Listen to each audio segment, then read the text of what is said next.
Vrindavan, Radha and Krishna is in the center altar, always. This is the home of Radha Krishna Leela. Krishna Balaram was in Nandagram. That was the place of Krishna Balaram Mandir. But in Vrindavan, everywhere else was Radha and Krishna. But Prabhupada explained one time the meaning of Krishna Balaram. He says that Krishna represents Gauraksha.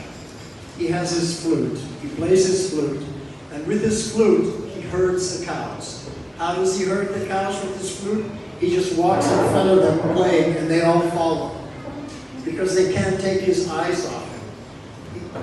That's how Krishna herds cows. He doesn't have a stick hitting them from behind like we have to do. He would just walk ahead, and they would automatically follow because they loved Krishna and they were attracted by the sound of the flute. So Krishna stands for Gauraksha. And Balaram, he holds the plow, Haladara. So he represents Krishi, agriculture. So Krishna and Balaram represent Krishi Gauraksha.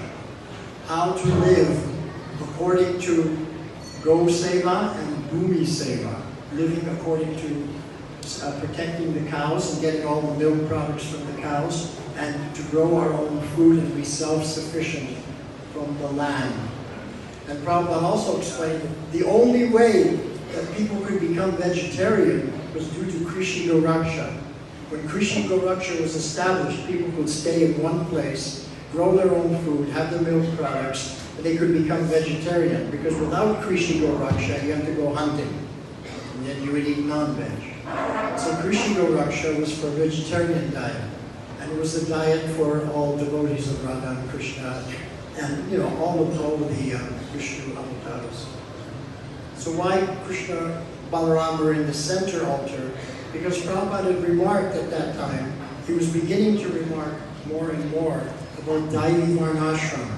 And he was saying that 50% of my work still has to be done. And the other 50% of the work was Daivi Varnashram, being self-sufficient, living off the land and the cows, which was represented by Krishna Balaram. Now in 1975, there was also sannyas initiations earlier. So the ones I spoke to were on December 3rd, but on April 20th, there was 2 other sannyas initiations. And one of them was Gaur Govinda Maharaj. So Gaur Govinda Maharaj took sannyas, and he came to see Srila Prabhupada after the ceremony and asked for what seva he should do. Prabhupada said, you should go back to Odisha, you're from there, establish a temple in Bhubaneswar. And Maharaj said, Srila Prabhupada, which deity should I install? And Prabhupada said, Krishna Balaram.